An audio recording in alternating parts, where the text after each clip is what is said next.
horas. Hoje a gente tem um trabalho que eu achei extremamente interessante, né? Um trabalho que o Alex vai apresentar, que foi publicado no Gastroenterology e mostra exatamente algumas nuances de alguns fatos, né?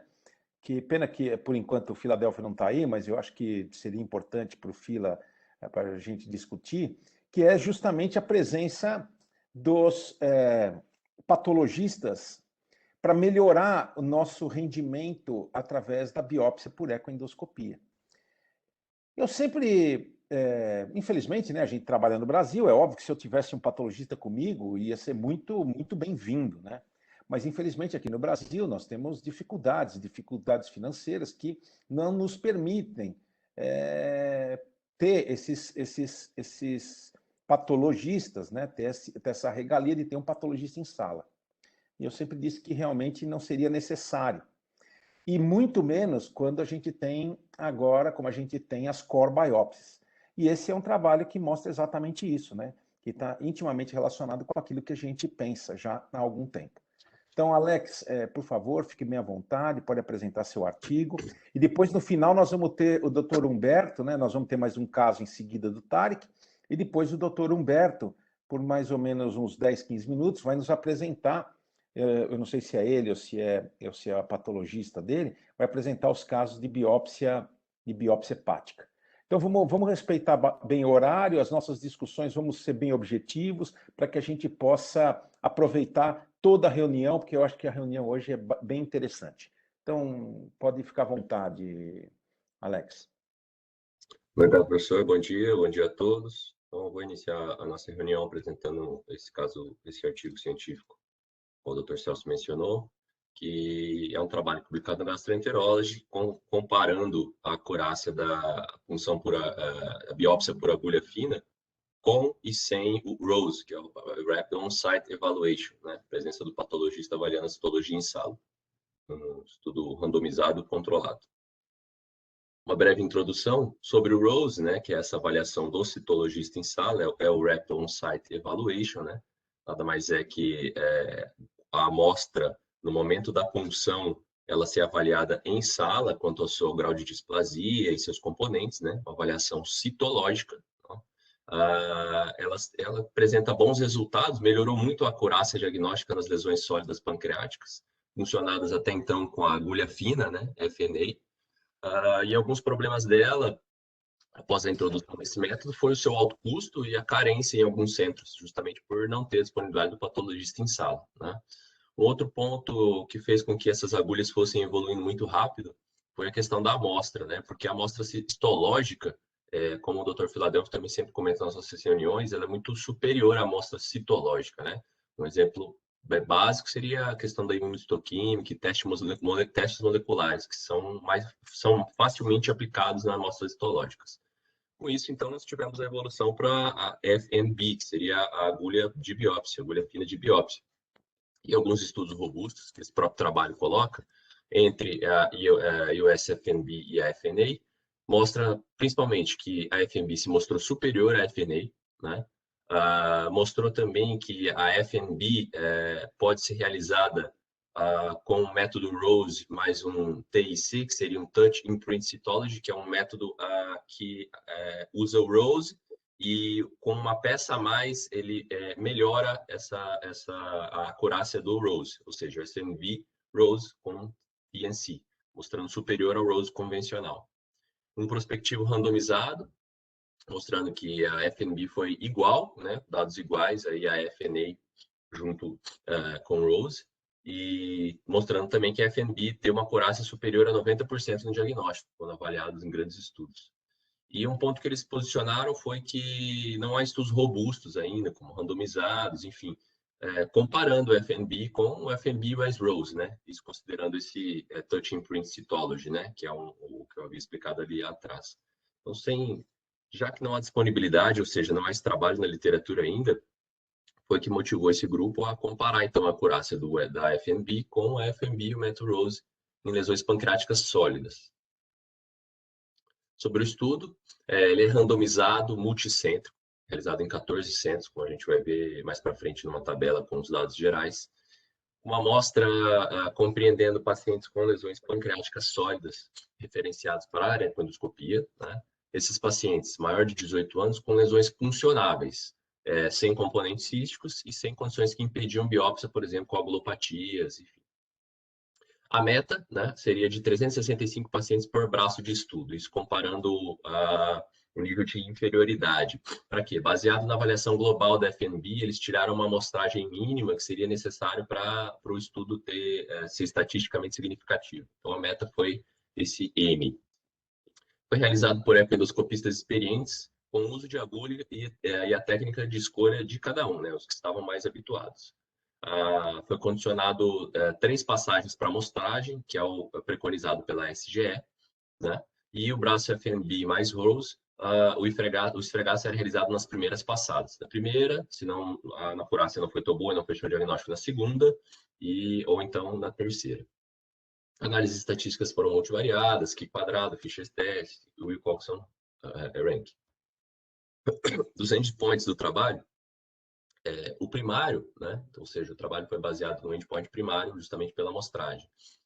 Seria avaliar a acurácia diagnóstica, que é entendida como a porcentagem da amostra obtida, né, na biópsia, comparado ao diagnóstico final.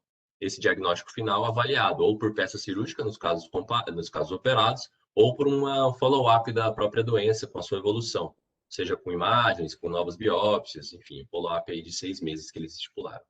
Um outro endpoint primário seria a questão do Rose, da amostra histológica, né, utilizando a classificação de Papa-Nicolau para biópsias, que vai de 1 a 5, sendo 5 maligno, né, 1 a 3, 1 a 2 sem malignidade, 3 suspeito, 4 suspeito com grande possibilidade de malignidade. Foram considerados divididos em positivos e negativos, sendo positivos as categorias na biópsia de categoria 5 e outros tumores, né, em concordância com o diagnóstico final, e negativos para quando doenças benignas inespecíficas, por exemplo, uma pancreatite crônica ou amostras atípicas. Foram considerados, então, negativos. E o material era inadequado, foi excluído da primeira avaliação primária e foi considerado, então, um falso negativo, quando esse material não era adequado pós-punção.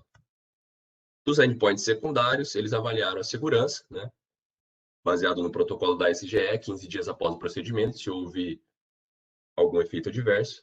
A amostragem, né, a presença de aquisição de tecido de tamanho mínimo e contaminação com sangue, o tempo de inserção da agulha até a retirada após a terceira punção e uma breve comparação das agulhas utilizadas, né. Sobre os resultados do trabalho, nós temos aqui, então, eles selecionaram inicialmente 800 pacientes, após algumas perdas de follow-up e outros critérios de exclusão, ficaram com 771, atingiram a meta mínima para cada braço do estudo, sendo o FNB sozinho de 386 e com o método Rose de 385. Tivemos aí de dados gerais interessantes que dá para perceber uma média de idade parecida de 67,4 anos, mais ou menos 11 anos aí de desvio padrão. Aqui foram as agulhas utilizadas, tamanho da lesão, onde foi biopsiado. E aqui é interessante também qual a técnica mais utilizada foi a slow pull, 237 casos aí em cada braço do estudo. E o número de passadas respeitou, se você observar, as 3 passadas que foi preconizado pela SGE, enfim, pelo trabalho, para ficar padronizado. Ainda sobre os dados gerais, nós tivemos diagnóstico final, a grande maioria fechou como um adenocarcinoma de pâncreas, 79,8% de todos, do total. Em seguida, os neuroendócrinos e, consequentemente, outros tumores malignos, outras neoplasias e condições inflamatórias benignas. O follow-up, né, a comparação de como foi feita o resultado da biópsia com o diagnóstico final, em sua maior parte foi com a evolução clínica da doença. Então, o número de casos cirúrgicos foi de 24,9%, não tão alto. E aqui os centros que participaram, os 14 que eu mencionei no início da apresentação. Agora, o mais interessante, vem então finalmente a comparação do FNB mais Rose e o FNB sozinho, né? Começando por sensibilidade, semelhante, sem diferença estatística. Esse valor de P é comparado para ver se havia inferioridade da FNB sozinha, sem o método Rose. Percebe-se que, na relação à sensibilidade, não houve diferença estatística. especificidade, os dois, ambos também extremamente específicos, 100%. Valor preditivo negativo, positivo, também de bons valores para eles. Uma breve diferença entre o valor preditivo e negativo com os dois métodos, mas também sem diferença estatística. E, finalmente, a acurácia global de 96,4% para o método Conrose e de 97,4% com o FNB sozinho, né? Sem diferença estatística qualquer. Dos eventos, dos endpoints secundários, né? Foram avaliados também. Agora que a gente viu que a eficácia global, a acurácia global, ela é semelhante, não tem diferença. A gente pode perceber que o que houve diferença entre os dois métodos nos endpoints secundários foi basicamente o tempo de procedimento, superior de 19, média de 19,9 com o método Rose, para 11,7 com o FNB sozinho, sem o método Rose. Efeitos adversos baixos, sublinhei que foram baixos, sem diferença entre os dois métodos, manteve aí o que a literatura coloca, né, como as biópsias, em torno de 1 a 2%. E os demais muito semelhantes, como contaminação, tecido, ou aquisição de tecido, não houve diferença entre os dois métodos. E aqui, um último resultado foi a comparação das agulhas. De maneira geral, esse trabalho traz que a Procor ela teve uma acurácia menor nesse trabalho, né? Vale pontuar que eles utilizaram em 451 casos a Acquire, né? Então foi a mais utilizada. Ainda comparando a Procor, fazendo uma breve comparação entre as agulhas, percebe-se que eu sublinhei os dados que são estatisticamente significativos. Basicamente, a acurácia de 20 gauge foi inferior às duas de 22. Tá? A acurácia global foi um pouco menor da Procor de 20 gauge. Né? A Procor, lembrando que ela tem o bisel, né? a lateral, diferente das que ele coloca como bisel final, end cut needle, né? São a Sharkcore e a Acquire tem no final delas essa local de punção. A aquisição de tecido também é um pouco menor, segundo esse trabalho, com uma diferença estatística somente quando comparada à Acquire, então a Sharkcore foi basicamente semelhante à aquisição de tecido.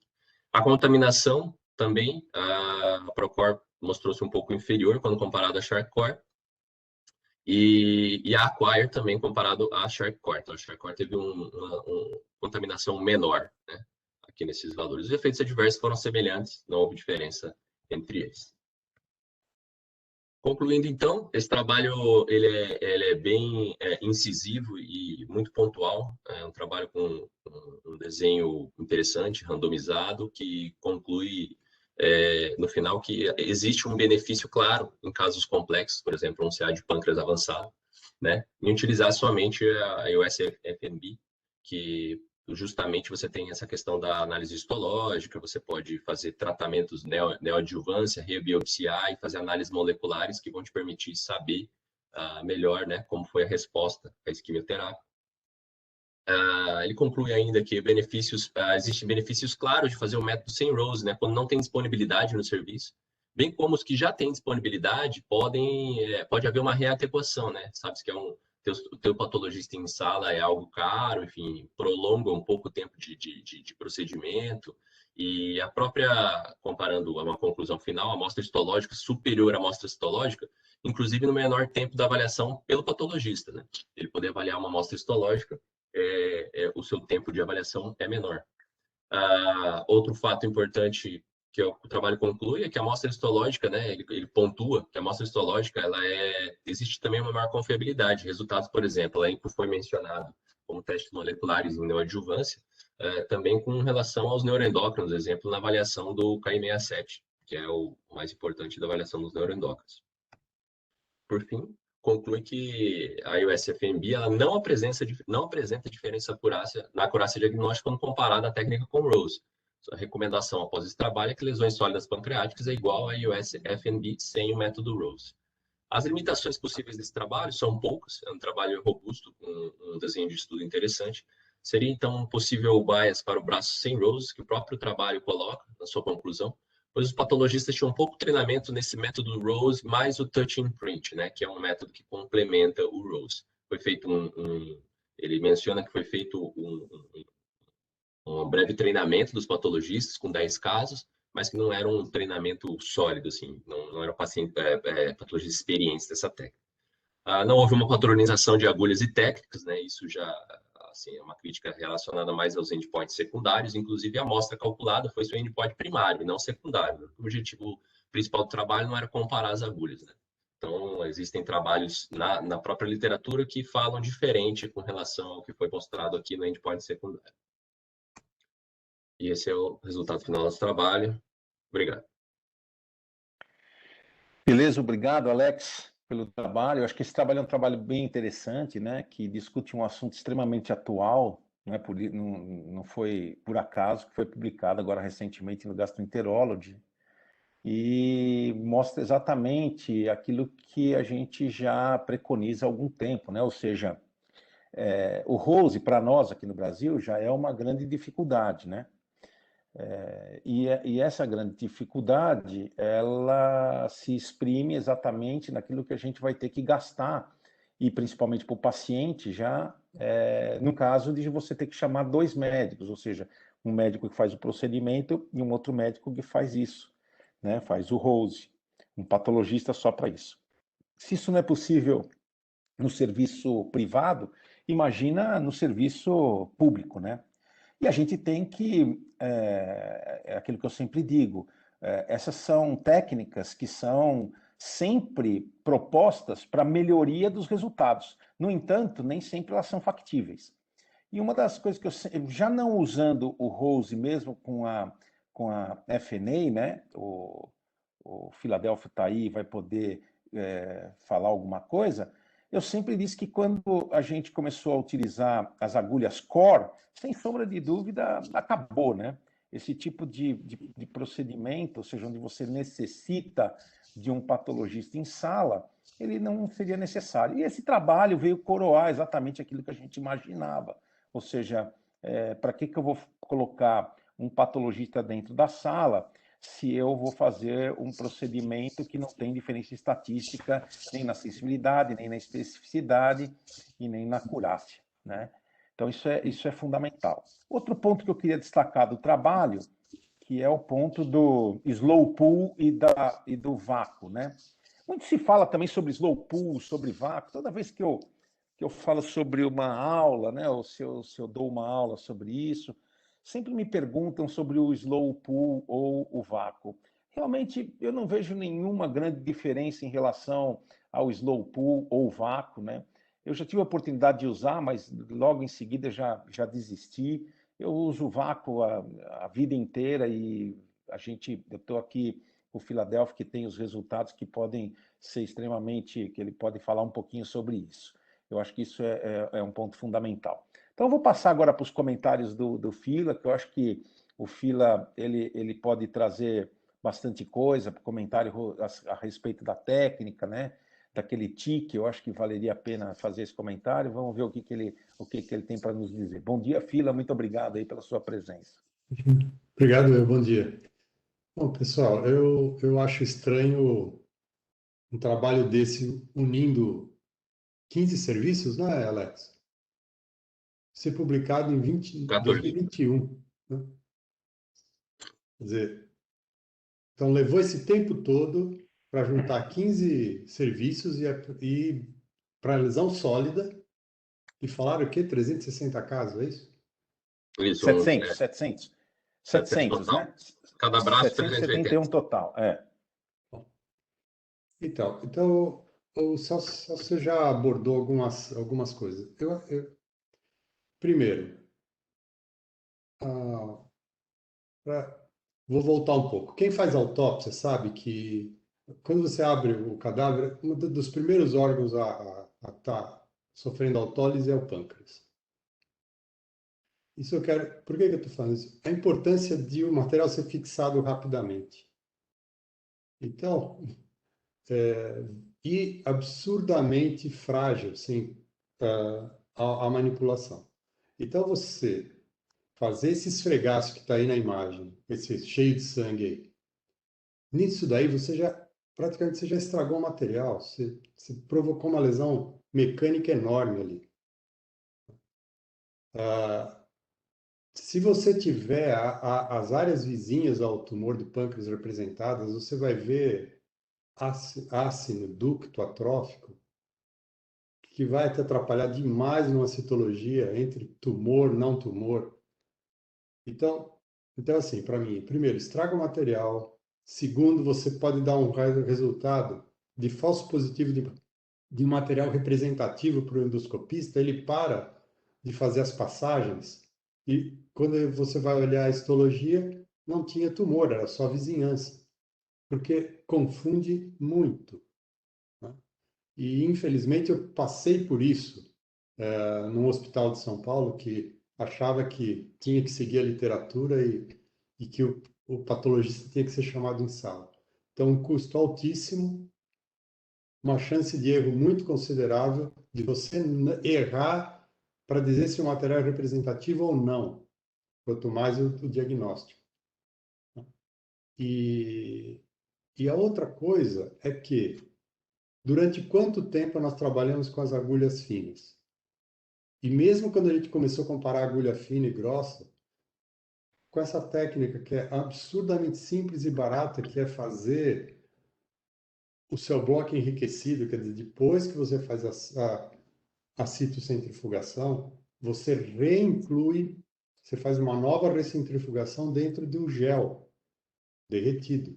É isso que mantém esses filamentos inteiros que vai gerar a microhistologia. Então, mesmo com agulha fina, nós nunca deixamos de fazer diagnóstico. Então, novamente, quando passou para agulha grossa, teve mais conforto. Quer dizer, a gente diminuiu o número de casos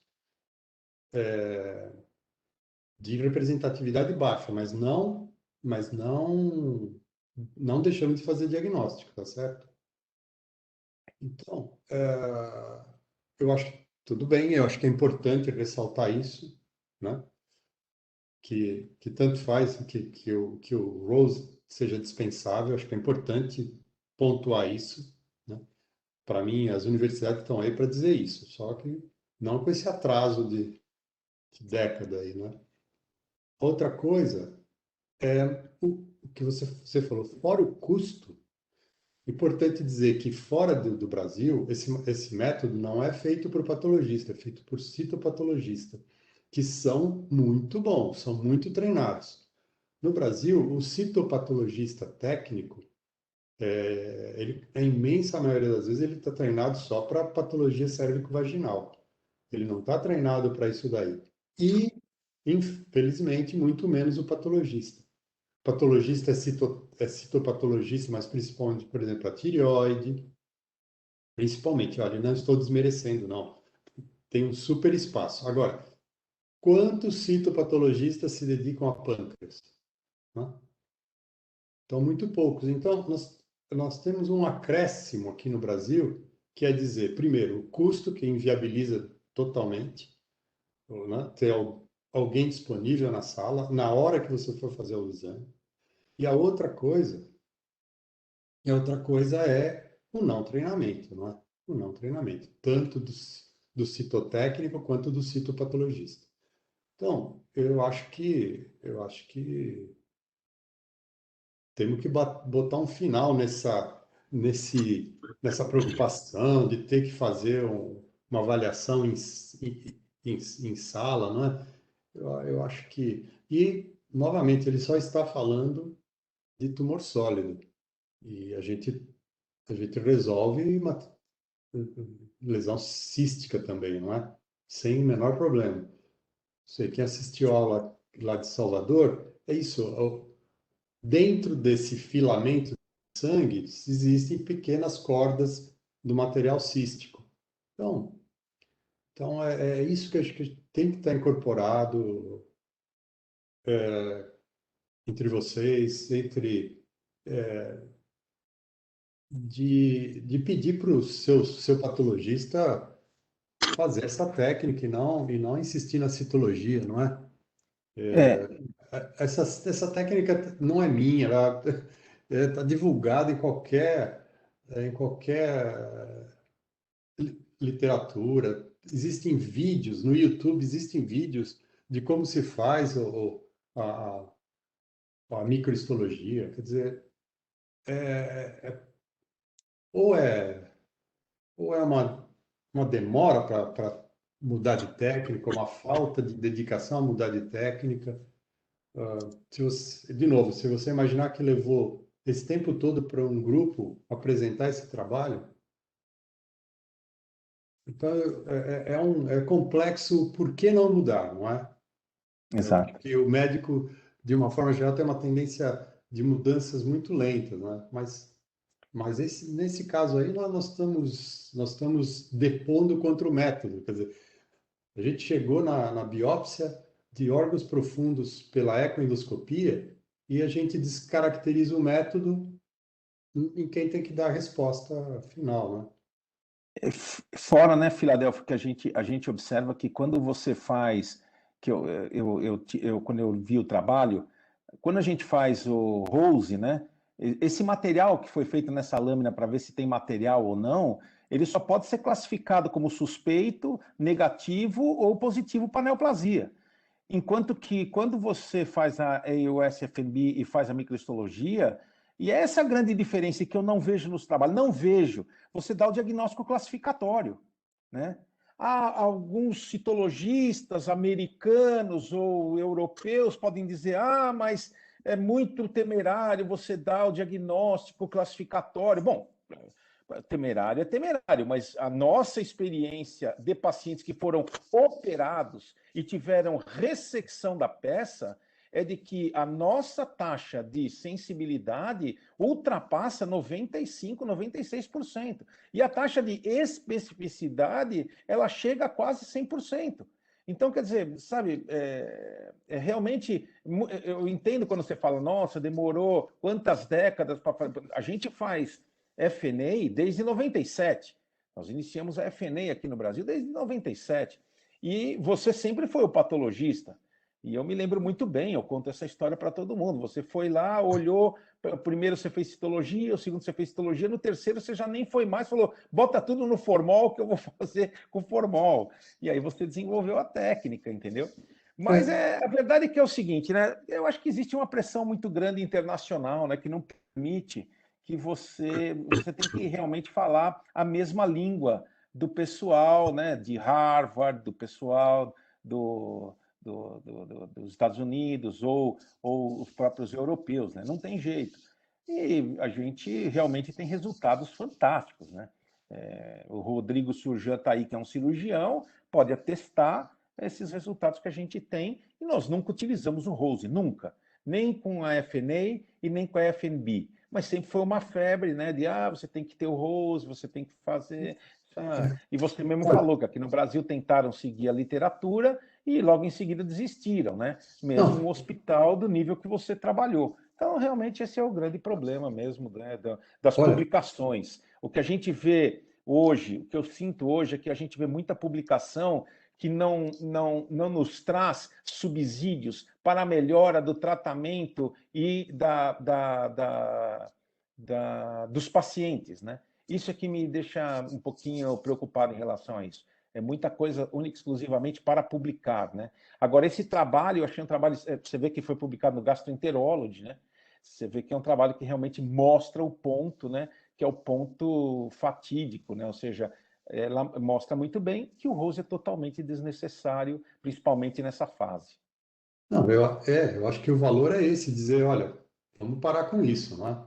Vamos parar com essa bobagem, né? Agora, eu acho que você tocou num ponto importante quando alguém fala, olha, é receoso escrever. Gente, tem critério. O critério não pode ser medo, não medo. Tem critério. E tem critério para dizer assim, olha, eu não consigo fazer o laudo, não consigo fazer diagnóstico. Agora, não consigo porque eu tenho medo, isso não é medicina, né? Exato. Quer dizer que eu não usei nenhum critério antes, se eu estou com medo é porque eu não tenho critério nenhum, né? Então, eu acho que isso vale para todo mundo, não é só para patologista, é para você. Quer dizer, você olha uma lesão e fala assim, tenho medo de dizer o que ela é. Não, olha, você descreve e coloca as possibilidades. Quer dizer, é uma questão de abordagem técnica. Isso não é empirismo, né? Existe critério para você falar o exame que você fez. Tem que ter uma conclusão, né? Agora, Exato. só mais uma coisa. Quando eu pratiquei isso por pressões locais, não só eu posso dizer que foi um desastre, porque, primeiro, estraga o material, mesmo o touch print aí, também estraga. Porque você encosta o filamento na lâmina, fica a célula lá, mas para você descolar, você já diminui um monte de representação no filamento que irá para o formol. Quer dizer, você estragou parte do material, ou às vezes tudo, porque nesse touch print você provoca uma lesão mecânica no tecido, tá? Então, puxa vida, eu não consigo pactuar, mas de jeito nenhum com isso. Eu vou contar um episódio horroroso, assim, para vocês terem ideia de como alguma coisa pode ser perpetuada. Num serviço no exterior, mas assim um local assim de muita referência para um determinado país, o patologista diz de uma forma assim, com uma disfarçatez enorme: olha, o endoscopista me chama lá para fazer o insight e eu vou, sabe por quê? É um dinheirinho a mais que a gente ganha. Quer dizer, então tem mais essa que eu acho que deve rolar o mundo, que eu fiquei assim abismado, mas deve rolar o mundo. Quer dizer, o patologista não se posiciona que esse método estraga o material, que ele não resolve para ganhar um dinheirinho. Então, olha, olha o tempo que a gente levou para aparecer um trabalho para falar de lesão sólida, né? E nesse Perfeito. período todo, existe um trabalho publicado, infelizmente eu esqueci, mas tem na minha apresentação, dando os critérios de diagnóstico para essa sua punção, que é de 1 a 5, não é Papa Nicolau, mas é assim: olha, isso daqui é atipia, isso daqui é... Não dá diagnóstico, ele é um laudo descritivo publicado em revista de peso, e o teu inconformismo outro dia, Celso, que você recebeu um laudo descrito atipia, mas é isso, surgiu um trabalho científico dizendo como você tem que laudar isso daí, e o laudo é dizer que tem atipia. Ou Assim, suspeito, né? Ou suspeito. Não, às vezes, a gente chega no limite, ó, eu consigo dizer que é atípico mais. Aí eu lanço mão de imunistoquímica para dizer Exato. se é neoplásico ou não, se é regenerativo. Mas eu acho que a gente vive um Exato. desserviço ainda, eu acho. Exato. Eu queria saber se alguém tem algum comentário a fazer. Fiquem bem à vontade, sintam-se à vontade para fazer uma pergunta ou, por favor, gostaria de abrir a discussão aí para todo mundo. Raquel, Marcos, Humberto. Humberto agora está entrando nesse mundo aí da ecoendoscopia com punção, né? Então ele tem uma patologista que parece que o ajuda bastante, isso é importante. Bom dia, Bom dia, Humberto. tudo bom? Tudo bem, tudo É, tranquilo. eu só queria dar um depoimento aqui. Eu fui algumas vezes lá no serviço do Robert Howard e eles usam Rose direto, com, com, com técnico em citopatologia, e raramente chamam patologista. E tomam decisão na sala, de drenar o paciente, de não drenar o paciente, enfim. Eu acho que aqui, no nosso meio, é extremamente difícil a gente ter, não é nem o técnico, o citopatologista mesmo, né? E quando eu iniciei aqui, eu tive dificuldade. A minha ideia, como eu vi muito lá, a minha ideia era fazer urose, né?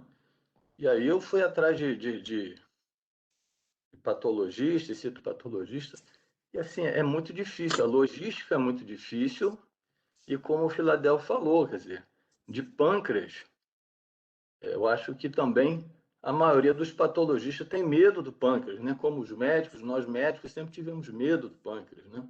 Entre aspas. Mas, enfim, eu vi muito lá, e esse touch imprint, eles fazendo um rolamento do filamento na lâmina, e não faziam nenhum tipo de compressão do tecido. Eles simplesmente rolavam o tecido, né, o filamento na lâmina.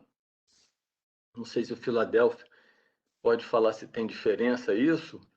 Então, é isso que eu falei. Ele comentou Quando isso. você Ele está comentou isso. rolando, você está tirando tecido. Ele falou sobre isso. É.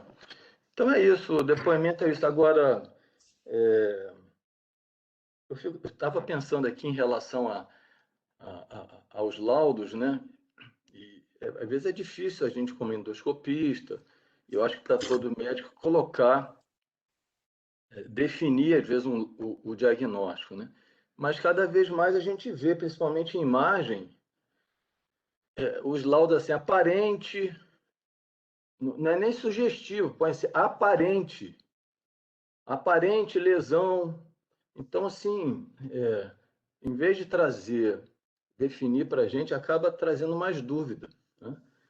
Então, assim, da mesma forma, num laudo de uma endoscopia simples, ou de uma colono simples, ou de uma eco, eu acho que a gente não devia botar impressão diagnóstica, sim conclusões, né? Acho que até poderia botar impressão diagnóstica e conclusões. Acho que você tem que dar pelo menos umas hipóteses diagnósticas. Eu acho que isso que o que o Philadelphia falou em tudo, né? Então, assim, quando você pega uma imagem e você lê aparente, só um adendo, eu peguei um exame de imagem recente de uma tomografia de uma jovem, que o laudo é assim, aparente espessamento do colo inteiro. Aparente espessamento da parede. Não tinha nada, o paciente não tem nada, coluna normal, sem clínica nenhuma. E isso aí, a paciente, mas doutor, tem espessamento aqui, mas minha filha é aparente.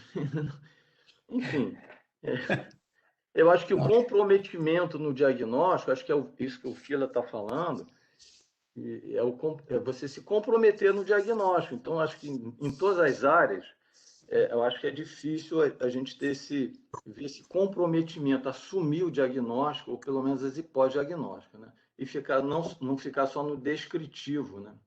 O Fila quer falar alguma coisa. Então, eu acho que são duas coisas.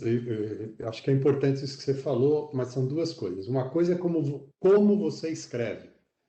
Porque quando você faz um laudo, você assina embaixo, isso é um documento médico legal. Então, diferente do que a equipe vai se falar, né? Então, por exemplo, tudo bem, você tem que descrever, a lesão é sólida, limite preciso, não? Agora, você pode fazer impressões diagnósticas. Quer dizer, por quê? Na medicina nada é absoluto. Então, se você falar conclusão, o juiz vai dizer assim, você concluiu, não é? Entendeu? Então, se você escrever isso, a leitura jurídica é que você pôs um ponto final naquilo.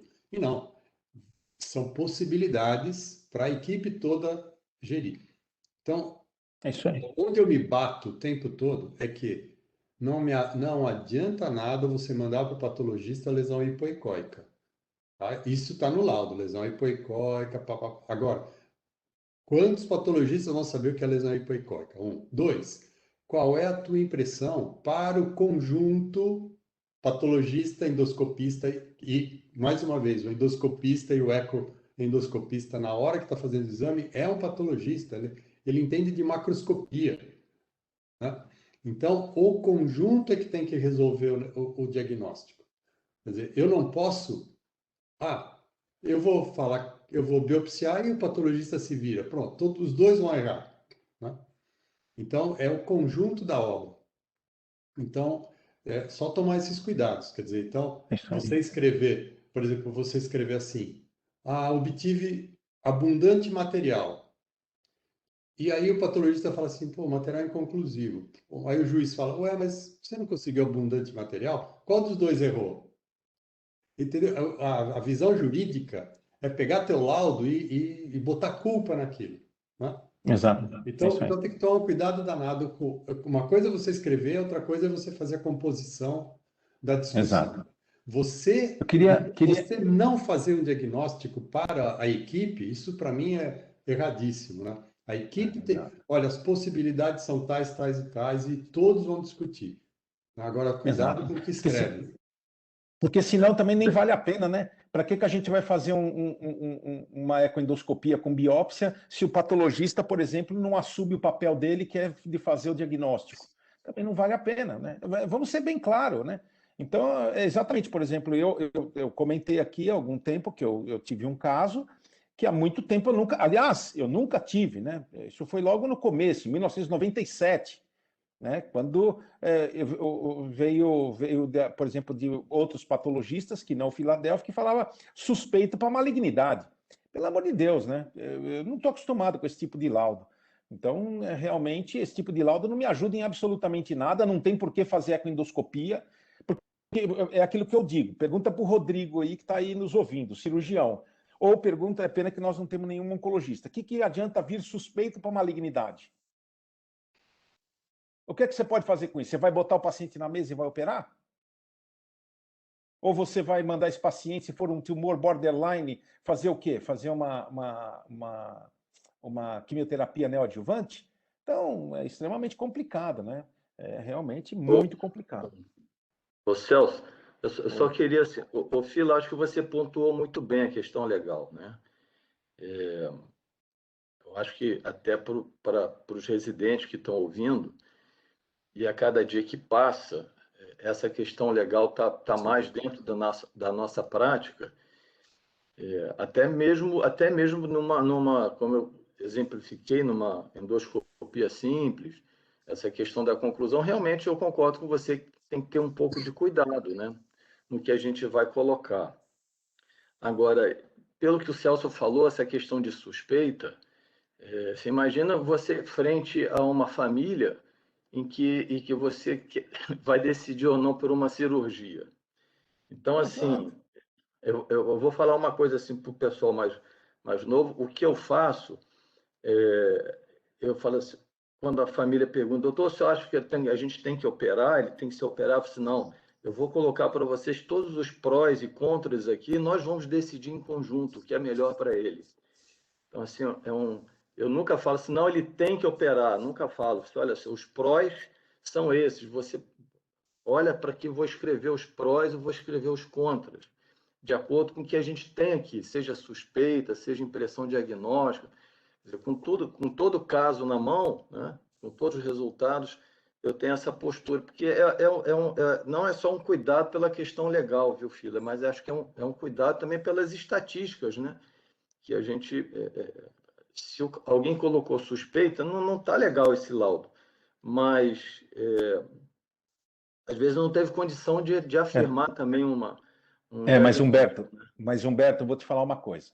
Isso é válido para o estômago, isso é válido para o cólon, isso é válido para tudo. Mas para o pâncreas, nós temos uma cirurgia que mata em até 4% das vezes. Entendeu? Mesmo em pacientes muito fáceis. Nós temos uma cirurgia que tem uma mortalidade extremamente elevada.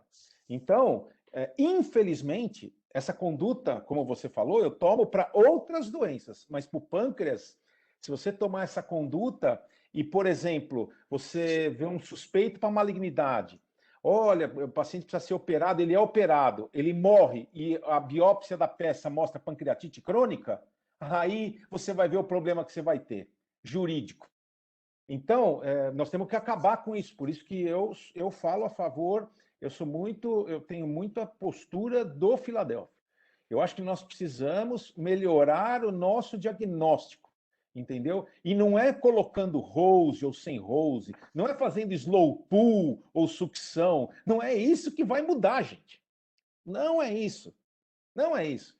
É aquilo que eu falo, vamos botar rumo nessa prosa.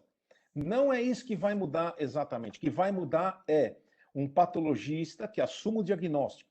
O que vai mudar é a técnica da ecoendoscopia boa, excelente, e depois das agulhas, não importa qual seja a agulha, se é Acquire, se é Sharkcore, se é Trident, não importa que tipo de agulha seja, mas hoje, lesão sólida, você tem que usar Core, não adianta mais usar agulha fina. Você pode se sentir seguro como ecoendoscopista usando uma agulha fina, mas o Philadelphia já deu seu depoimento como um patologista experiente. O Philadelphia me acompanha desde 97 a fazer biópsias. Depois que eu comecei a fazer biópsia aqui no Brasil, Humberto, só em 2002 é que começaram a fazer biópsias em outros lugares aqui no Brasil. Então, nós ficamos 5 anos estudando isso com muita profundidade. Então, o que a gente realmente está falando é baseado na nossa experiência, ou seja, observacional, e também nos casos que a gente tem, que não são poucos, entende? Então, por isso que realmente essa conduta que você falou, eu faço isso para outras doenças, outros órgãos, mas o pâncreas, infelizmente, a coisa é complicada. Realmente é bem complicado. Assim, eu acho que tem uma coisa importante, isso que o Humberto falou de resolver em conjunto com a família, eu acho isso a tendência, né? E vai melhorar cada vez mais com a medicina de precisão. Agora, vocês percebem que as decisões são tomadas em cima de um laudo frágil? Frágil, Então, assim, exato. então, olha, por favor, eu não estou falando de mercado, do que eu vou falar agora. Uma segunda opinião na anatomia patológica é a coisa mais barata de todo esse aparato que você vai levantar para tomar a decisão final. Então, é, como que você não toma para si a indicação de uma segunda opinião? Quer dizer, você recebe um laudo absolutamente que compromete a tua conduta e você senta com um laudo frágil para decidir com a família o que fazer, entendeu? Então, eu não estou falando de você, eu estou falando que isso é o que acontece o tempo todo. Ou então, é um exagero. Esse material é retirado do laboratório, é enviado para os Estados Unidos por uma empresa que não, de tecnologia que faz 200 mil mutações. A mutação não significa que o cara tem câncer, não. Significa que ele tem uma mutação. Continua sem diagnóstico. Quer dizer, então, a gente falha no HE absolutamente barato, mesmo aqui, né? E vai transferindo responsabilidades e custos, né? E o paciente no meio sem diagnóstico.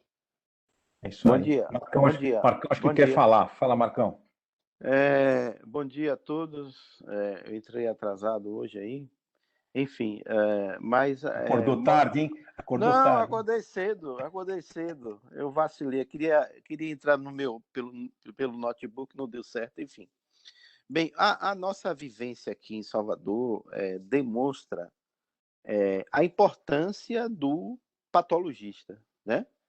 Eu acho que mais do que a agulha, o patologista treinado e bom, eu acho que é a grande diferença. Porque, habitualmente, a gente tira tecido, né? O ganho com as novas agulhas, esse ganho pode variar em 10%, 15%, 20%, mas para nós aqui, o que eu sinto, o grande ponto importante é o patologista, é a técnica de fazer a leitura do material, né? O Igor aqui, é muito raro ele dizer que o material foi insuficiente, que não deu diagnóstico, é muito raro. E uma coisa que está acontecendo aqui na Bahia, Celso, em Salvador em particular, é a nossa dificuldade das agulhas novas, né? Da Acquire, enfim, a da Cook, né? que um pouco mais, o custo é um pouco maior. Mas para a gente aqui, o que eu sinto na prática nesses, sei lá, 8, próximo de 10 anos, é o patologista. A gente tem um bom patologista. Eu não sei se chega à altura do seu aí, mas chega próximo, é um bom patologista. Para mim, a grande diferença, é claro que a gente vai buscar, e aí com as novas perspectivas que você sabe aqui em Salvador, de novas unidades hospitalares, a gente vai buscar a melhor agulha, a gente quer a melhor agulha, mas por enquanto, infelizmente, A gente ainda está aí nesse déficit de 10%, 15% que as novas agulhas podem trazer, né? Mas o Perfeito, patologista é a grande diferença. perfeito. Alguém tem mais algum comentário, por favor? Seja bem breve, que nós vamos passar para o caso clínico. Bom, como não temos nenhum comentário, né? Então vamos passar para o caso clínico, porque realmente essa discussão é uma discussão muito importante, né? Porque a gente tem. Então, o caso clínico acho que vai ser apresentado pelo Tarek, né? Isso, doutor. Então, vamos lá, Tarek. Pode compartilhar a tela.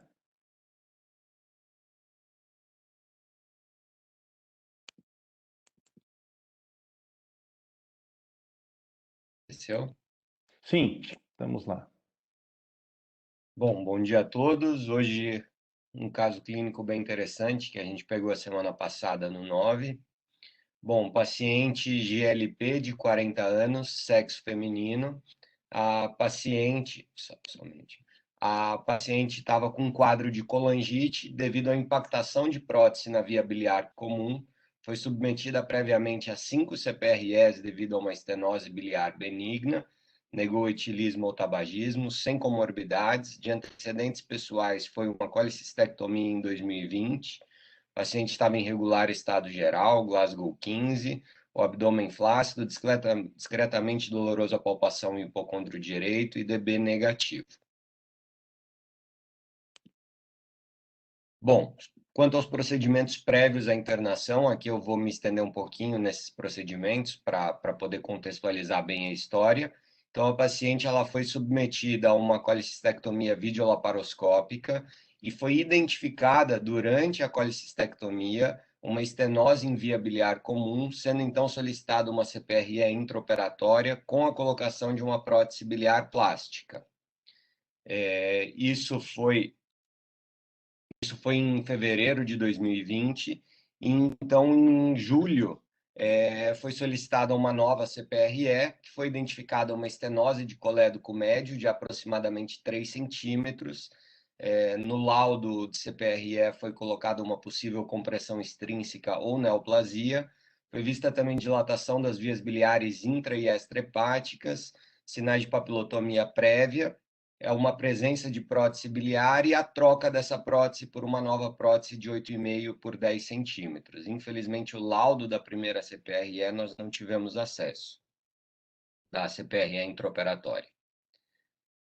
Então, cerca de 20 dias depois, ela fez uma ressonância magnética que mostrou essa moderada dilatação de vias biliares e um acentuado estreitamento circunferencial abrupto do terço médio do colédoco a cerca de 3 centímetros da papila e a 3,5 centímetros da confluência dos ductos.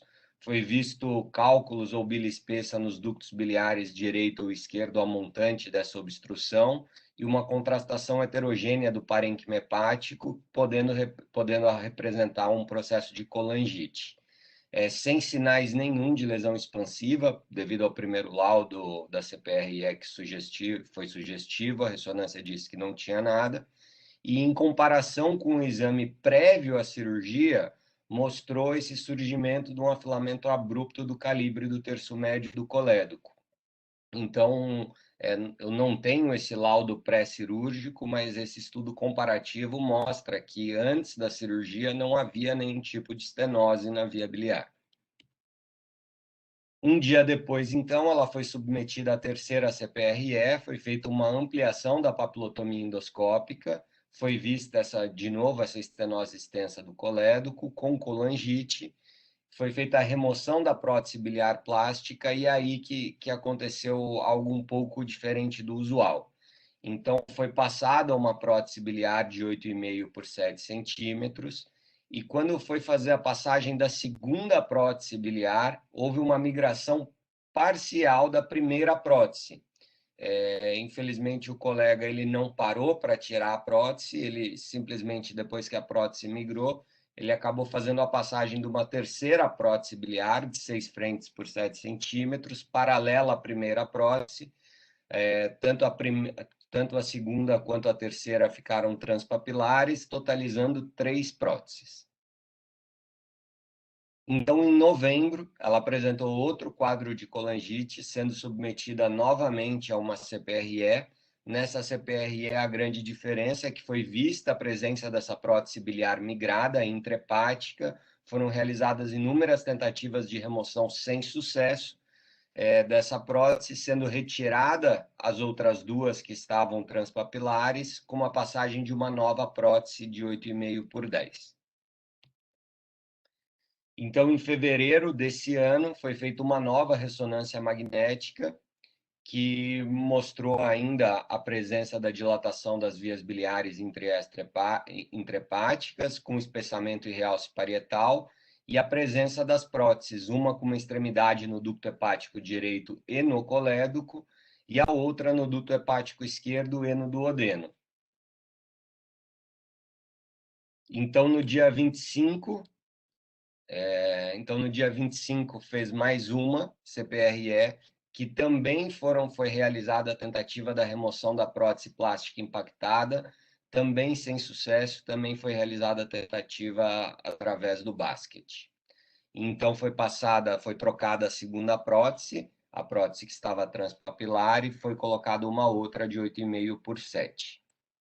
Bom, a paciente acabou evoluindo com um quadro de dor abdominal e icterícia em junho desse ano, sendo submetida à internação hospitalar e solicitada uma tomografia de abdômen.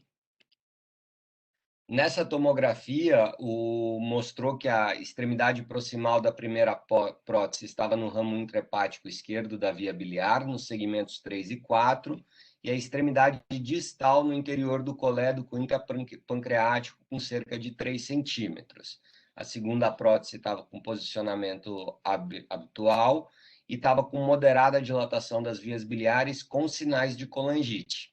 A grande diferença é que nesse laudo de 10 de junho mostrou uma coleção de 1,4 centímetros de diâmetro na cabeça pancreática, medialmente à extremidade dessa prótese superior impactada.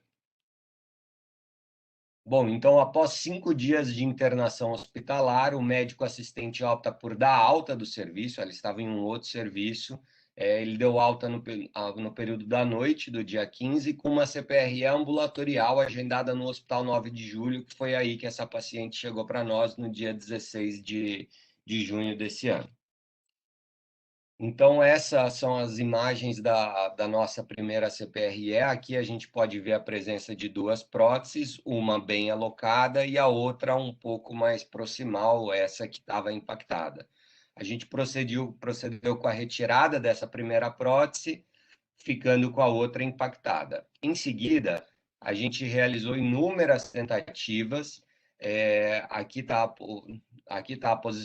o posicionamento de uma alça de polipectomia, que nós conseguimos seguir o caminho da outra prótese, mas infelizmente, apesar das inúmeras tentativas, nós não conseguíamos laçar a prótese.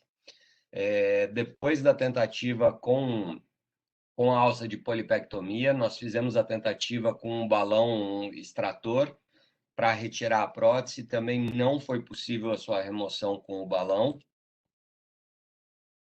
E aqui eu gostaria de chamar a atenção que é para essa extremidade distal da prótese. Assim que a gente colocar o contraste, vai ser interessante ver isso daqui. Então, com o balão sob oclusão, nós jogamos o contraste, e após jogar o contraste, apareceu algo que acabou nos surpreendendo um pouco. Estavam fora da via biliar tanto a extremidade proximal quanto a extremidade distal. Então, nós vimos que a extremidade proximal estava impactada dentro do fígado e a parte distal perfurando o colédoco aqui embaixo.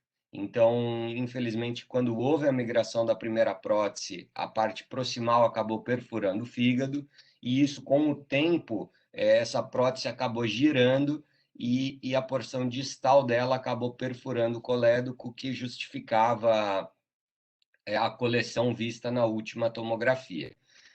Além disso, nós tentamos também uma dilatação da via biliar, numa tentativa de talvez isso fazer com que a prótese saísse, mas infelizmente não foi possível. Feito isso, nós paramos o procedimento, vendo essa opacificação pericoledossiana, com uma perfuração do colédoco devido à prótese biliar, e nós passamos uma nova prótese de 8,5 por 10 centímetros.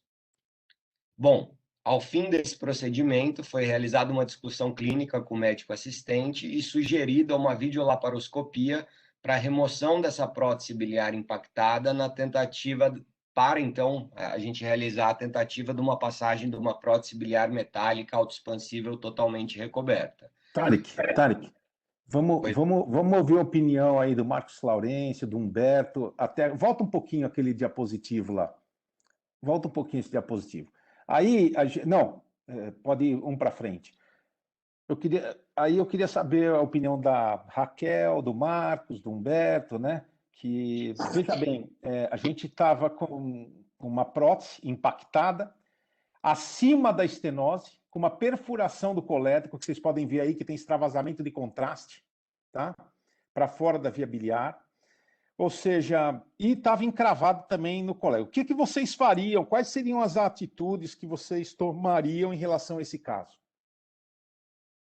Pode falar, Humberto. Vamos ser bem breve para a gente discutir, porque é um caso extremamente interessante. Então, vamos falar exatamente o que a gente faz e o que você proporia para a paciente. Ô, Celso. Opa. Eu não sei ainda o que eu faria, eu acho que se já fizeram, foi encaminhar para a cirurgia, acho que não tem outro jeito, mas o que me causa aqui surpresa é que até chegar a vocês demorou muito tempo, né? Muito. E não tem assim, nenhum relato, né, de investigação da natureza dessa possível estenose da via biliar, já que ela não foi uma complicação cirúrgica, foi detectado na cirurgia. Essa imagem pancreática vista agora, eu acho pouco provável que tenha sido a causa da estenose. Em nenhum momento, talvez, essa imagem seja um abscesso pericoledociano, alguma coisa desse tipo, como complicação da migração dessa prótese, aí, da perfuração da prótese. A minha primeira impressão. Então, o que me causa surpresa é de não ter sido investigado antes essa natureza. O cirurgião, Humberto, relata que foi feita uma ecoendoscopia. Nesse período aí, foi feita uma ecoendoscopia. É isso que eu falo, né? Esse paciente, para você ter uma ideia, foi atendido em São Paulo. E olha o nível de atendimento, entende? Esse é o grande problema. Você vê, foi atendido aqui em São Paulo. Isso é para vocês terem uma ideia do nível de atendimento, né? Você vê, tem um outro problema aqui que eu acho que a gente tem que pontuar, já que você está falando disso, que é o seguinte: as pessoas ouviram o galo cantar, mas não sabem bem aonde.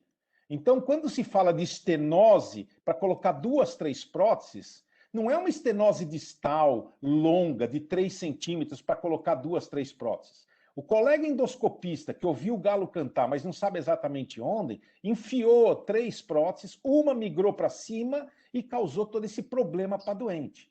Então, nada como você colocar única e exclusivamente uma prótese e pronto, né?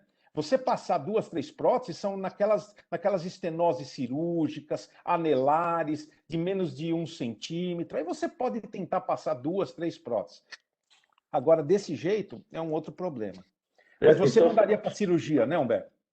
Ah, sim, nessa complicação.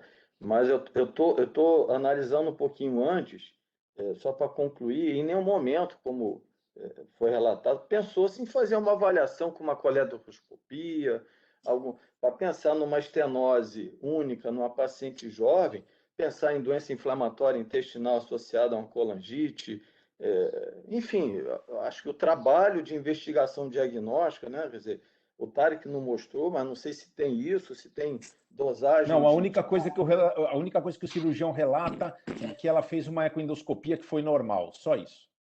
E, doutor Humberto, infelizmente, o laudo dessa ressonância específica prévia à cirurgia nós não temos, mas o laudo comparativo dessa que foi feita em julho diz que na de fevereiro não tinha nenhum tipo de estenose. Então, isso daí foi um surgimento que apareceu pós-cirúrgico. A gente não sabe o que aconteceu também durante a cirurgia.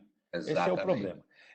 Olha, esse caso é o caso de que a gente vê exatamente quando existem complicações durante o ato cirúrgico. Primeiro, por que o cirurgião pediu uma colangioendoscópica retrógrada no ato operatório? Essa é a primeira questão a ser resolvida. Né? Celso, Porque o cirurgião pode fazer uma colangio intraoperatória com tranquilidade. O Rodrigo está aí, ele pode dizer com maior prontidão, né, para a gente isso daí. Só para finalizar meu raciocínio aqui, dentro do que você falou, que eu não estava querendo ser leviano, né, de pensar, como, assim, provavelmente houve uma lesão do colédoco e foi chamado o endoscopista para colocar uma prótese de proteção. E essa doente provavelmente não deve ter nada a não ser das complicações quer dizer, iatrogênicas, né? Quer dizer, o rio correu para um lado e todo mundo foi para o mesmo lado, quer dizer, até chegar aí a vocês. O meu pensamento é de não ter nada ou de ter alguma doença que não foi investigada. Marcos. Celso, o Humberto falou bem, a etiologia da estenose tinha que ser definida, né? Parece ser cirúrgica, não sei. Isso é um primeiro passo que a gente tinha que dar. Mas eu queria falar especialmente essa prótese que migra proximalmente, né, em direção ao fígado. Interessante que a gente teve uma vovozinha na semana passada, lá no Roberto Santos, em que ela fez uma primeira CPRE, tinha cálculo, colocaram uma prótese de plástica de 10 frente por 10 e a prótese migrou para dentro da via biliar. E qual foi a conduta que a gente fez? Né? A gente utilizou o balão, o extrator, o basket também, né? E, por fim, a gente ampliou a abertura da papila, né? Fez uma dilatação e nós tiramos com uma pinça jacaré, né? De corpo estranho, né? E eu acho que nesse caso aí, o meu caso, o próximo passo, se eu não conseguisse, era fazer um spyglass, né, para tirar. Mas aí realmente aí é cirúrgico, porque aí tá para fora, né? Eu não sei se o spyglass iria ajudar, mas parece que seja cirúrgico. Mas Marcos, você está falando de um caso que é diferente deste caso. Não, se você prestar bem a nuance desse caso, é uma nuance totalmente diferente. Ou seja, o que aconteceu aqui? O que a gente imagina que deva ter acontecido? Por uma prótese estar encravada no parênquima hepático e perfurando o colédoco acima de uma estenose descrita anteriormente, provavelmente o que aconteceu? O próprio endoscopista migrou com a prótese para cima, que é o que está relatado no laudo. Exato. E, além de tudo, quando ele colocou as outras duas próteses, ou seja, uma totalização de 3, ele empurrou mais ainda para cima. Por exemplo, foi a primeira vez na minha vida que eu não consegui tirar uma prótese do interior do colédoco. Eu nunca tinha deixado de tirar prótese. Aliás, não foi a primeira vez. Já foi pedido uma outra, que é inclusive um caso que está publicado, de um colega que, durante a colangioendoscópica retrógrada, passou a prótese e perfurou o tronco porta. E aí o Marcel me ligou e falou: Celso, o que você acha desse caso? Que dá para tirar por endoscopia? Eu falei: eu acho melhor você tirar por cirurgia. Verdade. Aí, realmente... Ele tirou por cirurgia. Eu olhei as imagens, foi até publicado, nós publicamos esse caso no Surgical Oncology, no Surgical Endoscopy, e realmente mostra que, sabe, você fala, meu Deus do céu, não vou mexer nesse negócio, imagina, vou tirar uma prótese dessa, vou ter uma hemobilia, vou ter um sangramento, e esse cara vai morrer durante o procedimento. É óbvio, é óbvio. Bom, mas vamos continuar, vamos lá. Bom, então, após a nossa primeira CPRE, foi feita uma discussão com o médico assistente, sendo sugerida a videolaparoscopia para remoção da prótese impactada e a tentativa de uma passagem de uma prótese metálica autoexpansível totalmente recoberta. Aí a gente estava com duas opções. Essa tentativa, caso não fosse possível, a paciente ia ser submetida a uma biliodigestiva, lembrando que a paciente tem 40 anos.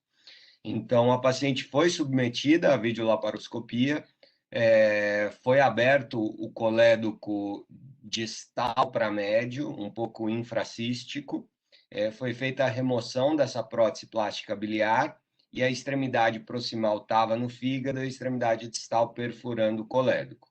Então, após a retirada da prótese, nós identificamos uma subestenose longa do colédoco, uma fístula biliar de baixo débito no colédoco infracístico, e então nós conseguimos fazer com sucesso a implantação de uma prótese metálica autoexpansível totalmente recoberta, de 8 centímetros por 10, e ela ficou bem posicionada, ela ficou um pouco acima na via biliar esquerda, mas de segmento a paciente não tá com colangite, ela começou a receber a dieta 2 dias atrás, está com enzimas hepáticas normais, transaminases normais, e está seguindo bem no pós-operatório. Queria aproveitar também dizer só repassar um artigo que até já foi visto esse ano, só de novo da colocação de próteses metálicas autoexpansíveis totalmente recobertas em estenoses biliares benignas. Então, lembrando que as principais causas de estenose biliar benigna é a colangite esclerosante primária, pancreatite crônica, pós-colicistectomia, que foi o nosso caso, pós-transplante hepático e a pós-estenose hepático-jejunal. Então, a discussão é o seguinte: o tratamento com uma prótese biliar plástica única ou múltiplas traz uma resolutividade de 37% a 100%, porém a recorrência é de 10% a 44%, enquanto com as próteses metálicas autoexpansíveis totalmente recoberta, a resolução é de 96,6%, com uma taxa de recorrência de 10%, isso em 3 meses. Então, aqui, a discussão que fica desse artigo é que essas próteses metálicas, elas devem ser utilizadas tanto no tratamento inicial, quanto nos casos de estenose biliar benigna recorrente. E essa prótese ela tem que ficar em média 3 meses, ela mostrou-se segura e eficaz, porém é necessário ainda um ensaio clínico randomizado para avaliar essa eficácia em todos os subgrupos. E a utilização já no tratamento inicial das próteses metálicas autoexpansíveis totalmente recobertas deve ser avaliada no futuro. Obrigado. Perfeito, eu coloco agora a discussão. Eu queria ouvir a opinião do Marcos. Assim, por favor, vamos falar bem rapidamente para a gente poder deixar que todo mundo fale. Então, vamos lá, Marcos, Humberto, Raquel. Ô Celso, Oi. Celso, eu já falei muito, mas você tá confortável com essa estenose tão distal e tão longa para ser pós-colistectomia, por ter sido um trauma da via biliar? Não, boa pergunta. Eu acho que essa sua pergunta é muito boa. Não tô tranquilo. Tanto que a proposta que eu tinha feito para o cirurgião era o seguinte, né? O cirurgião me garantiu que foi feita uma ecoendoscopia, não me mostrou imagem, não me mostrou laudo. Esse também é um problema que a gente tem. A gente tem que driblar esses tipos de problema. A medicina no Brasil está muito difícil de ser feita. Não está fácil, por causa exatamente dessas coisas. Eu também, como você mesmo disse, eu não quis ser leviano, mas para mim houve algum tipo de lesão, né? Houve algum tipo de lesão. Pelo que o cirurgião falou, não foi isso. Ele fez uma colange intraoperatória, detectou essa estenose intrapancreática e pediu para que a endoscopia chegasse lá no momento e passasse a prótese. Pois bem, aí ocorreu essa complicação do procedimento endoscópico, que foi a migração da prótese. A minha tentativa, inicialmente, é o seguinte: tentar salvar a via biliar da paciente. Imagina se o cirurgião faz uma biliodigestiva nessa paciente. Aí a coisa ia mudar. Imagina, primeiro ele faz uma biliodigestiva, depois a gente faz o diagnóstico, por exemplo, de um câncer na cabeça do pâncreas, como é que faz? Então eu estou tentando, entre aspas, salvar a via biliar dessa paciente. A minha conduta teria sido o seguinte: eu falei para ele, você vai lá, abre a via biliar que está dilatada e tira a prótese. O cirurgião, ao invés de abrir a via biliar que estava dilatada, ele abriu a via biliar e tirou a minha prótese. A primeira prótese que ele tirou foi a minha. E aí depois, com uma pinça, para você ter uma ideia, ele teve que entrar com uma pinça, que depois o Rodrigo pode lembrar o nome, que é usada na laparoscopia, que eu não me lembro agora, mas uma pinça bem pontiaguda, meio curva, ele conseguiu entrar por aquele buraco que ele fez no colédoco e puxar a prótese com muita dificuldade, para você ter uma ideia. Olha como estava a prótese. Ele tirou a prótese, aí ele rafiou o colédoco, e eu, não sei se vocês perceberam, coloquei a prótese metálica autoexpansível na via biliar direita, justamente para ficar bem posicionada na parede onde eles mexeram, né? Ou seja, onde foi mexido. Então, eu estou tentando, entre aspas, não sei se eu estou certo ou não, mas estou tentando, entre aspas, salvar a via biliar da paciente. E o combinado é, vou tirar essa prótese daqui a um tempo, pelo menos daqui a uns 2 meses. Estou preocupado ainda com a não drenagem razoável do lobo hepático esquerdo, né? Ela está internada ainda. E aí, o que nós vamos fazer? Uma vez a gente colocando essa prótese, eu vou tirar essa prótese, fazer uma ecoendoscopia, fazer uma biópsia dessa região, né? E colocar uma outra prótese. E se vier positivo para malignidade, acho que essa paciente vai ser, o que eu não duvido, ou seja, pode ser maligna, essa paciente vai ser operada. Marcos? Não, é isso, Celso. A preocupação é essa de Humberto, ver se essa estenose realmente é uma estenose benigna pós-cirurgia, né? Mas eu acho que essa paciente chegou tarde para você, né? Certamente você ia ter uma outra conduta se ela chegasse nos primeiros dias do problema dela. É isso aí. Eu acho que a única coisa que eu mudaria, Marcos, nessa paciente é o seguinte: eu não teria feito tantas colanges endoscópicas retrógradas. É Já teria verdade, indicado esse procedimento bem antes. É verdade, Bem verdade. antes. Verdade. Bem antes. Porque aqui não teria o que ser feito, entendeu? Eu acho que foi realmente um problema endoscópico sério, né? Que não é infrequente a gente ver, né? Não é infrequente. Infelizmente, a gente está pegando cada vez Bem, mais. eu já vi prótese plástica, né, causar sangramento, abscesso. Agora, perfurar o colédoco distalmente, para mim, é a primeira vez, né? Porque isso é plástico, naturalmente perfurou por pressão, isquemia ali, enfim. É a primeira vez que eu vejo. Exatamente. Ô, Celso, quando você falou, a gente, sem querer ser leviano, né? Esse caso é um caso típico de técnica e de investigação diagnóstica que embarcou para um lado, o barco foi para um lado e agora você está tentando virar o leme desse barco, né? Você está tentando subir contra a correnteza, né? Mas o mar está revolto, viu? E se Deus. Correnteza de rio é pior que de mar. Então, se Deus fizer, você vai ter sucesso. Agora, a pergunta que eu queria. Você não pensa em fazer uma colangioscopia para ver, embora a gente saiba que a presença da prótese pode dar alguma reação na parede do colédoco e interferir na avaliação visual da colangioscopia, que tem uma sensibilidade muito boa. Porque, eu vou ser bem claro para antes, você, eu acho que a colangioscopia não vai me trazer nenhum subsídio a mais. Primeiro, tem uma estenose importante na região na região distal. Vai ser difícil. Eu vou ter que dilatar para depois passar a colangioscopia.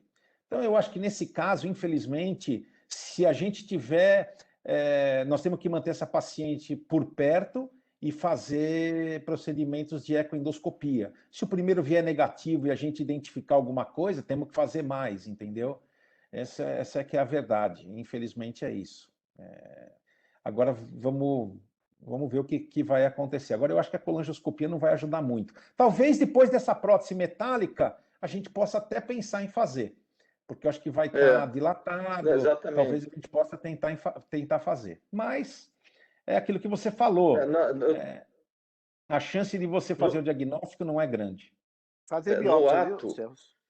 No ato de retirar dessa prótese, você vai ter talvez um diâmetro que te permita passar o coledoscópio, ou até mesmo fazer biópsia com a colocação de pinça, né, por fluoroscopia. É isso. Mas numa área já traumatizada, já perfurada, eu não me sentiria à vontade de botar uma pinça aí dentro por fluoroscopia e beliscar. Então, acho que pela colangioscopia seria mais cuidadoso e mais delicado, né? Além de tudo, viu, Humberto, tem mais um agravante. O cirurgião abriu o colédoco abaixo na estenose.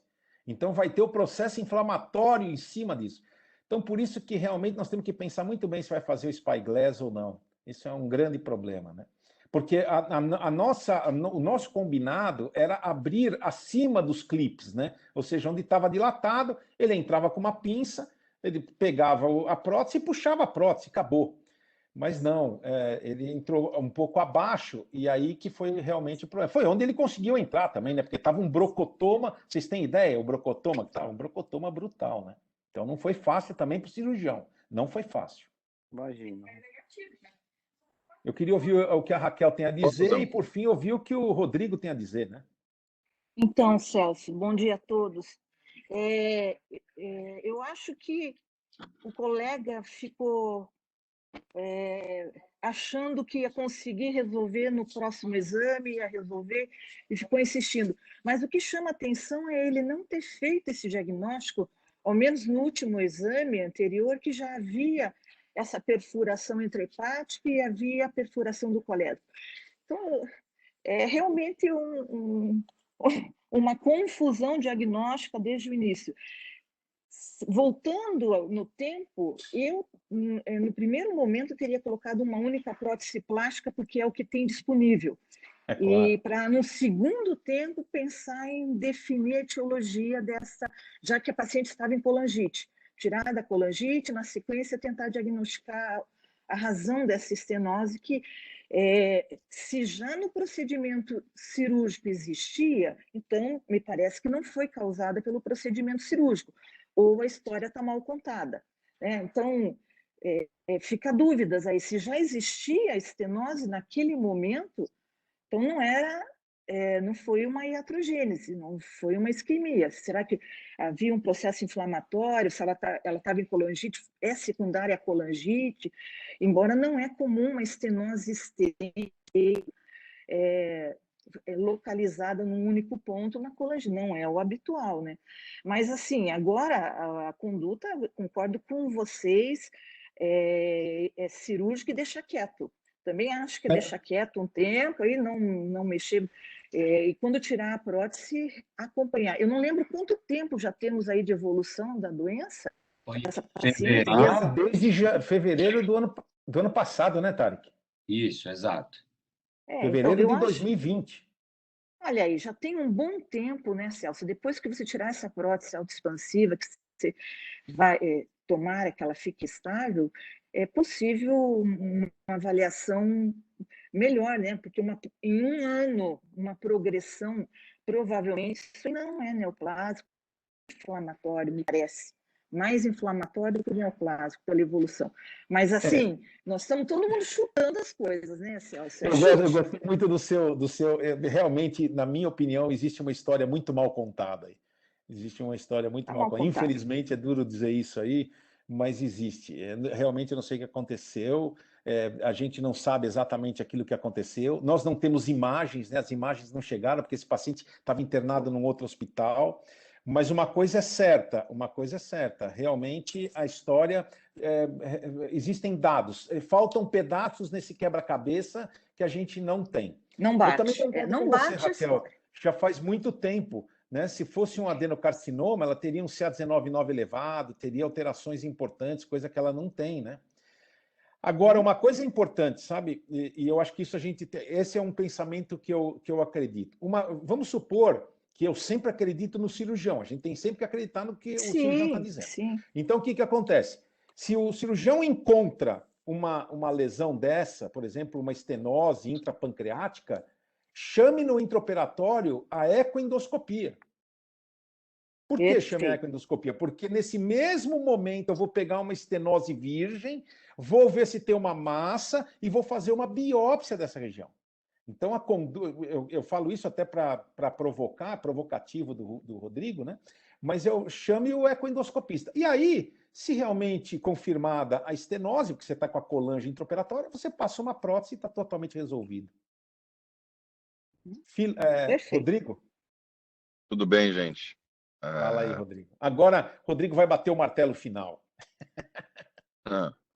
o que eu acho tem duas coisas que são muito claras, né? Como o Humberto citou desde o começo, diagnóstico. Acho que a principal coisa que a gente pensa aqui é assim, diagnóstico. Eu já vi a interpretação de estenose de via biliar por um cístico de implantação baixa. Então, entendam uma coisa também. Às vezes, colicistectomia é uma cirurgia feita por muitos cirurgiões, né? Então, é uma cirurgia tecnicamente relativamente simples e praticamente todo cirurgião faz colicistectomia. E muitas vezes são cirurgiões que não são tão afins à anatomia das vias biliares, até mesmo uma interpretação de uma colangiografia intraoperatória. Então, assim, a gente faz colangiografia em todos os pacientes, tá? Em todos os pacientes, em todas as situações, 100% dos doentes submetidos à colecistectomia, a gente faz colangiografia. Mas a maioria dos cirurgiões não o faz, tá? Então, faz colangiografia em casos selecionados. Então, eu estou imaginando um motivo para a realização da colangiografia, pode ser que seja um cirurgião que sempre faz, ou acontecer alguma Ele coisa sempre faz. que o cirurgião Sempre. sempre faz. Ele sempre faz. O que operou a colicistectomia. Sim. E aí, a própria interpretação do exame. Então, assim, a gente tem um caso em que primeiro parecia que tinha uma estenose, aí depois o Tarek falou que depois não parecia mais as estenoses no exame, aí já tinha sido manipulada toda a via biliar dele. Então, assim, eu questiono o diagnóstico de estenose desde o começo. Eu acho um pouco estranho esse achado intraoperatório numa doente jovem, já com a necessidade da drenagem da via biliar. Então, assim, acho que a gente tem que estar propenso a um diagnóstico ou de uma lesão iatrogênica, de uma má interpretação de uma colangiografia intraoperatória. Às vezes o cístico tem uma implantação muito baixa, e conforme você vai injetando contraste, tem que lembrar que no cístico tem as válvulas, tudo. Às vezes, da forma que você injeta, fica bastante contraste no cístico e não contrastou tão bem a via biliar e acabam fazendo uma interpretação de uma estenose onde não havia uma estenose. E a outra coisa que me chama muito a atenção é assim, né? Há quanto tempo atrás isso daí tinha que ter sido parado, pensado, se feito uma reunião, assim, discutido em equipe para resolver o problema dessa doente, né? A gente Exato. está vendo uma paciente que, assim, ela poderia ter tido complicações muito graves nesse período. Ela poderia ter tido um colo peritônio, ela poderia ter tido um sangramento grave, ela poderia ter tido uma fístula bilioportal, né, com uma hemorragia digestiva gravíssima. E, por um lado, Celso, eu com a minha visão um pouco de cirurgião ali, e eu reafirmo mais uma vez que a gente trabalha, graças a Deus, num ambiente de um respaldo técnico muito alto e de uma qualidade técnica muito alta. Eu tenho muita tranquilidade, absoluta tranquilidade, na verdade, de discutir com vocês e confiança na realização desses procedimentos, mas assim, eu fico me colocando no lugar e assim, num ambiente em que você faz uma CPRE, dá um problema, faz outra, dá um problema, faz outra, tá dando tudo errado. Sinceramente, Celso, eu não sei se eu não teria acabado com essa história antes e feito uma biodigestiva nessa paciente. Você Perfeito. mantém ainda a integridade papilar, você ainda mantém a possibilidade de avaliação da via biliar distal no seu trajeto intrapancreático e colédoco médio através de endoscopia, através de ecoendoscopia. E essa paciente, a gente foi flertado com complicações potencialmente gravíssimas, né? Sim, potencialmente gravíssimo. Graças a Então, Deus não assim, foram tão graves. Né? então, assim, eu não sei até que ponto também. Vejam, gente, assim, eu não sei se tem uma estenose efetivamente ou não. Essas alturas acho que não é um tumor. Ela poderia ter uma sepse segmentar, alguma doença inflamatória ou algo assim. Mas eu acho que aquela doente que foi. Sabe quando tudo está dando errado e ninguém para e fala assim, vamos acabar com essa história antes de que a gente tenha uma complicação grave. Foram Exato. tentativas demais, foram manipulações demais, foi um risco altíssimo, assumido pelo pessoal que fez essa CPRE em Exato. outro serviço. Exato. Eu acho que meu pensamento principal seria exatamente esse, para tudo, pensa, o doente não está em colangite, o doente está bem, para, Vamos escolher muito bem os próximos passos para garantir não complicações futuras, né? E é isso. Acho que o que resta agora é ver se esse tratamento atual vai funcionar. E acabou. E acabou, e aí observar com exames de imagem, ressonância, ecoendoscopia, repetindo esses exames, e torcer para que tenha sido tudo uma má interpretação de dados, talvez, ou de uma lesão iatrogênica, estranho nesse nível, né? Mas nada é impossível na cirurgia. Perfeito. Mas eu acho que o que mais me chamou a atenção é isso, é a tentativa, insistência em atos que poderiam ter tido uma repercussão até fatal para essa paciente, né? Gravíssima. E Exatamente. confesso para você, Celso, não sei se ali atrás eu não pararia, falaria, opa, esse negócio aqui não está funcionando muito bem, estou num lugar em que as coisas estão ficando cada vez mais complexas, espera aí, eu vou meter uma bile digestiva nessa paciente, resolver esse problema dessa estenose, e mais para frente eu vejo em outro ambiente como tentar fechar um diagnóstico e entender o que está acontecendo. Perfeito. Bom, gente, infelizmente foi o último comentário. Eu concordo totalmente com o Rodrigo, né? E a gente já está com o tempo esgotado, infelizmente. E a gente se vê na próxima terça-feira, às 6 horas da manhã, para a próxima reunião.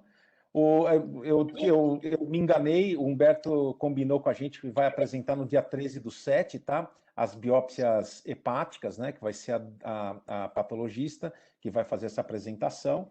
Então, um abraço para vocês, uma boa semana e que todos fiquem bem, tá? Um abraço. A gente se encontra na próxima semana. Tchau, tchau a todos. Estamos ansiosos